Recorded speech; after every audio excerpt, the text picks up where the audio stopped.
Let's talk about Nashville's new transportation plan. Nashville Mayor Freddie O'Connell just announced a new transportation plan, and I'll be honest, not exactly what I had in mind. You can see we're at the WeGo station here in downtown Nashville, and this is part of the plan. Mayor O'Connell says that he wants to add more transportation centers so you don't necessarily have to come to this location in order to get to different parts of the area. As part of Nashville Mayor Freddie O'Connell's new Choose How You Move plan, he's proposing more buses on the road. We've been stuck in neutral, and we've got to move. In addition, the mass transit proposal would add more sidewalks and bus centers like this one in North Nashville. Sky 5 shows us the construction.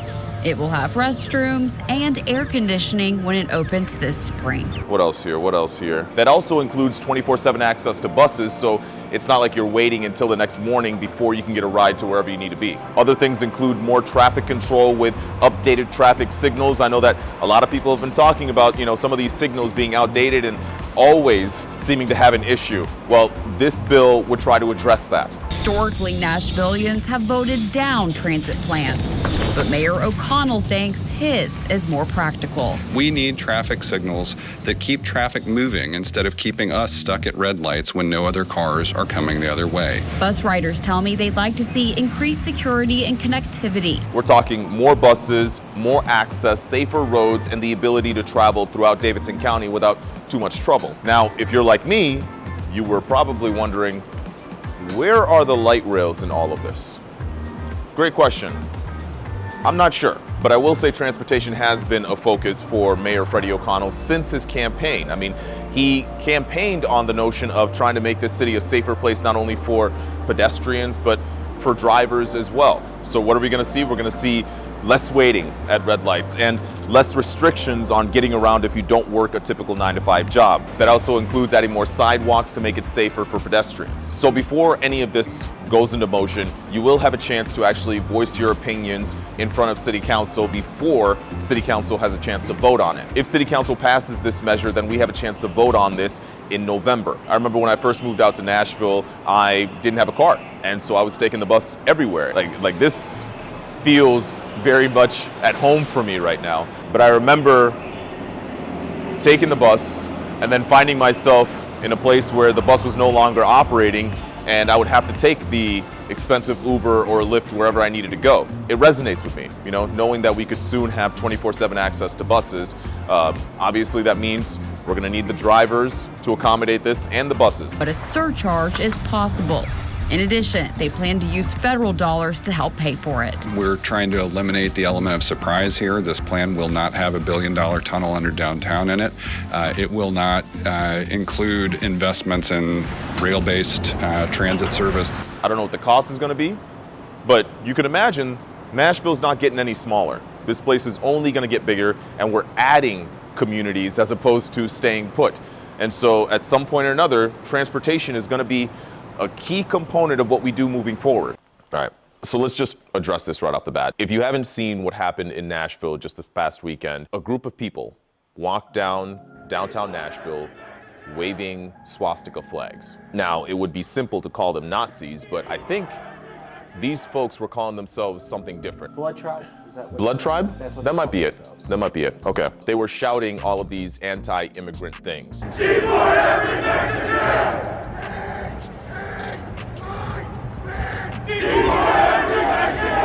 On Black History Month, mind you, I understand just as much as the next person why our freedom of speech is important. But the stuff that we saw on arguably the busiest street in the state of Tennessee, it was a little alarming. More than a little alarming. Then you go to the comments. The comments are a scary place sometimes, and this was no different. People were understandably disgusted by what they saw. People around the country were talking about Nashville, saying, how is this allowed? Are these folks from Tennessee? Is this what you can expect out of Nashville? And I think many of the folks in the city were still very much alarmed by what they were seeing. And lawmakers and people from across the city came out to say, not here, not Nashville, not ever. The reaction of myself and Chandler, my chief of staff, was to try and rush to the parking garage to hide. But then we remembered that the way to right wrongs is not to hide, but it's to shine the light of truth upon them. And so we recorded what was happening because we wanted to bear witness to what was going on here. What didn't make sense to me is it almost seemed like online, people were trying to justify some of the things that we were seeing. Did you see any of that? No, I learned a long time ago not to read the comments. Oh, I went through them. And every other comment was, don't be so naive, Levi. Of course these are federal agents. And I'm trying to figure out where the proof is for any of that. I don't think there is any proof. And so it's easy to say, those are just the feds, Levi. Like, those are people trying to separate our country, and so you just kind of disregard it and move on. That's what it felt like for me. I was shocked. I was shocked to see the comments come out the way that they did. I started reading comments where people were saying, we'll be back.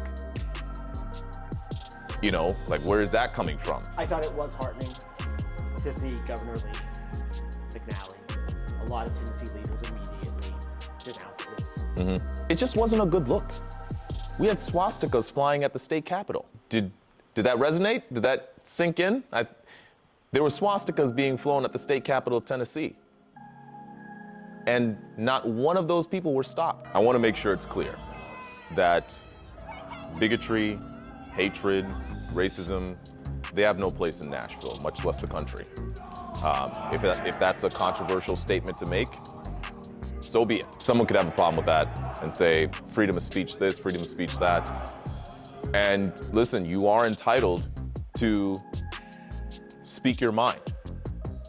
But when you are publicly intimidating people by making these horrendous statements, I just don't think that we need it.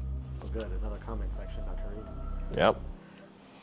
Yeah, you stay out of the comments for this one, all right? For the sake of needing to clean my palate after all of that. One thing that I like to say during Black History Month is that Black history is American history. And this is a slice of that history that I really didn't know much about. Free Hill is arguably one of the oldest Black communities in the state of Tennessee that you've never heard about. So this place was established back in 1816, and it's one of Tennessee's last remaining Black settlements, once founded by freed slaves. You said you didn't know much about this story? I didn't know. It's fascinating, you know? Okay, so the land was turned over to freed slaves by the daughter of a wealthy North Carolina planter. News Channel 5's Aaron Cantrell spoke with some folks living in the community, and they described this thing as just one big family. Owned the Black community here, established in 1816. 85-year-old Bobby Bartlett is the oldest man still living in the Free Hill community. It's a quiet place to live.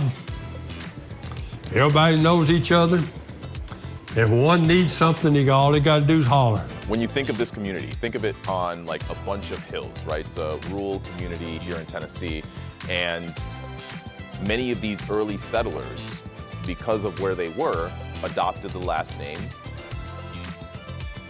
Hill. There you go. She named it Hills and named her slaves Hills. Bartlett can easily recall the stories his elders taught him. My people were the first Hills. I'm a Hill. My mother was a Hill. I just thought, isn't that crazy? You know, like there's gotta be other examples of that, you know, throughout history. Over time, more freed slaves and other Clay County Black people moved on top of the hill. The people had to work. They didn't make no money, but they made enough to survive. They had their own school, stores, and bars. Hopkins had the bar there. You get a bologna and cracker sandwich and a drink. You couldn't stay in there. You couldn't stay in because we were underage. You just go in there and get it, and you had to go. 60-year-old Al Bailey has been a lifelong resident and remembers at one point hundreds of families living in Free Hill. But it started changing over time. There wasn't no jobs here for them, so they moved to up north and Nashville, and they just ventured off. So there is a lot of information out there about the Free Hill community, but the older generation, they're fearful that their legacy will be forgotten because they're not going to be around forever to keep telling these stories. They still have about 40 families out there You know, I'm trying to figure out how Aaron found out about the story to begin with. Like, how did these guys contact us, you know? Like, that, I'm trying to make sense of that. Like, of course it's Black History Month. Of course we want to be able to showcase stories of Black history throughout Middle Tennessee. And when I see this, I'm thinking, this is perfect. Of course we want to talk about you guys. And, we want to hear about the hills. I think it's important that these families that are still there are trying to share the legacy, trying to share the stories of how this community came about so that they're never forgotten. We have the privilege of being able to see it for ourselves, being able to witness it and live through this history, which is pretty cool. Aaron had another story that he shared. This is a story of a couple best friends who shared what it was like growing up through the desegregation of schools here in Nashville. Andre Gibson and Thomas McClin, they became best friends like 50 years ago. They went to another school that was just feet from their house. And then after desegregation made it so that they can now join white students in the same school, they ended up having to take a bus to take them to Paragon Mills. So it's a 30-minute commute. And then on top of that, there were all these things that were waiting for them when they got to school. Anger and opposition. And being met with the distractions or the vitriol, the signs, the derogatory statements on the signs, sticks and rocks being thrown at the buses. Once inside, Thomas and Andre say it was calm. They got along with their new white classmates, and after a week, the protesters left. It was never, I don't like you because you a person that don't look like me. They never told me that. We got on the playground, we played together. They may not realize it, but Vanderbilt University's Juan Floyd Thomas says these guys were warriors. What they did and what they went through wasn't just an empty gesture. These brothers from another mother went on to make great memories at Paragon Mills. He had a little girlfriend at Paragon Mills that didn't look like him, and so did I. Well, tell them they don't get mad at me. They know not everyone is aware of the role Black children played during this time. Man, you know how that made me feel? Made me feel good, man. It made me realize, I hate to get choked up, man, but it makes me realize that, hey, my granddaughter didn't even know this story. But it's clear those little kids played a big part in Nashville's history. It needs to be told with the whitewashing of what's going on with its history, slavery being, okay, we'll need to be talked about that, or the book bannings. We lived it. Yes, we did. It reminded me of News Channel 5's Forrest Sanders, who did an Emmy Award-winning story about the, what? He got an Emmy for it. Yeah. About the mighty, mighty Pearl Cone Tigers. Everywhere we go, people wanna know who we are. The mighty, mighty Tigers. A lot of the same things kind of happened for both schools. The year 1971. Under court-ordered guidelines, a desegregation plan was made to get closer to a racial balance in Nashville schools. There was pushback, with mayoral candidate Casey Jenkins leading demonstrations against busing efforts. This plan will definitely tear this community apart. They integrated schools, and then people realized, like, it's not as bad as everyone made it out to be. We wanted to make sure that everybody got a chance to be equal. They were cheerleaders, they were basketball players. Run for class office. Teachers here were dedicated to them as well as the Black community as well. There was a concerted effort. You could tell, you could feel it. Our communities were so separate. There was a lot of curiosity.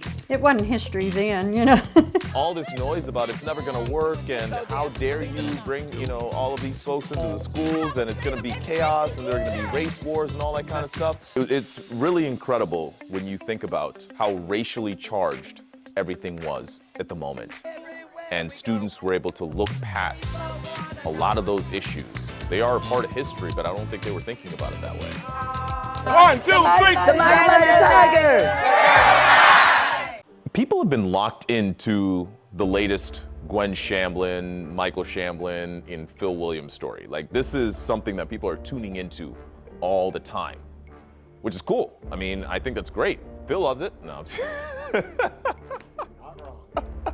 If you're now just catching up to what was going on, Phil actually spoke with Michael Shamblin, who was the son of the fitness diet guru Gwen Shamblin, who many accused of being a cult leader. Phil's interview lasted 2.5 hours. He's turned, we had 6 or 7 stories. 6?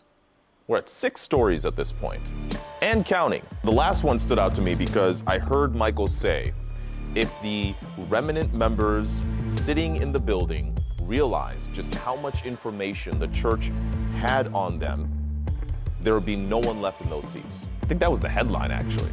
We have heard so much about this church that is still, to this day, being led by Michael's sister. We've heard so much about this church, but we haven't heard all that much from the people in the church. Are you a prophet? I don't believe I know what my gift name is. When she was asked, she never would answer that question directly. Do you have any kind of official title of the church? I'm Gwen. How did she see herself? I believe she absolutely saw herself as a prophet. I believe she saw herself as having the answer to all of life's problems. He watched day to day what was happening. He was speaking with his mother, and he told us that all of these members had like files on them. As soon as you joined the church, you had a file on you, and they kept all this personal information about you down to how your relationship is with your spouse, which was just wild for me to think of. Like, they had that much detail, you know? Oh yes, he had the texts, and I saw some of them. What was it? In one of them he mentioned, there was a text message that mentioned that a remnant wife had been consulted to stop controlling and driving her husband insane. Quote, the same woman was told that her husband was, quote, starting to look at other women and that she's making that happen. How do you know? It's wild. It's wild. I mean, so here's the other part about it, okay? Is that Michael says that many of these folks gave testimonies about their experiences before officially joining the church. And so it was like their testimonial. They spoke about all their challenges and all, you know, the issues that they've had in their lives, thinking that this was a safe space to speak about all that stuff. All the while, Michael says it was really the church just trying to gather ammunition on the off chance that you go off and decide to speak badly about the church. Well, now they have information on you that they could share. And in some of these cases, they're talking about your spouses, you know, your marital issues. That's pretty wild. These are the same people who are keeping track of your weight on a consistent basis. Michael said that in some cases, they wouldn't even let you into the sanctuary if they saw that you were not meeting your weight goals. I understand now why people are so locked into what they're reading and what they're seeing in these interviews, because this is stuff that Phil has been searching for years. Phil has been trying to get some of this information for years. And now we have someone as close as Michael Shamblin talking about everything. So Metro Nashville Schools has just installed new technology using AI to detect guns if they make it into a school. This new technology will use the same cameras that are already installed into Metro Nashville Schools, and it's really quite interesting. The technology just puts like a box around the person, and then it determines if this little thing that kind of looks like a gun is in fact a gun, and there's probability ratings on there to show just how confident the system is on what they're seeing. You haven't seen it yet, right? No. You got it? Yeah. Appreciate you. What do we got here? Okay. So we got a box. Oh, that's quick too. That's very quick. So here I am talking about this thing and you just put this in front of me like this. So the response on this thing is very quick and very good actually. I mean, you're seeing, even from a distance, you can see the boxes that, you know, surround a person, and then almost immediately, as soon as there's a gun in the hand of someone, the AI will pick it up. What do you think about that? I mean, it's sad that we need it. True. I can agree with that. It's a pretty good use of AI technology to help where, you know, you can only look at so many cameras at a time if you're a person. So would this thing notify law enforcement almost immediately as soon as they see what they believe to be a gun? It would notify someone at the school. Okay. I saw in the article, it says that there's a very slim percentage of there being a false report, if you will. The technology is that good to where it's almost certain if it's a firearm or not. This is an amazing use of that technology. Speaking of, terrible segue, but I have a few takers as far as names for this thing, and I just want to share some of them with you. And we're just gonna go through them. The Nash Review. Interesting, a little old school, but... Here's one from someone who is an avid watcher. So what do you think? See, and they picked up on the fact that I say this quite a bit, so they said, let me just put that out there. This person said Nashville soup. We're gonna move on from that one. Whatever that is. This is what's being said. Let's talk about it. Okay, interesting. Right? It was growing on me. How about this one? Views in the Ville. You know? Just something to keep in mind. In the meantime, share, like, comment, give us feedback. We'd love to hear more feedback from you. And if you want to check out any one of these stories, we've got all the links over at newschannel5.com. That's what I got. Let's get out of here.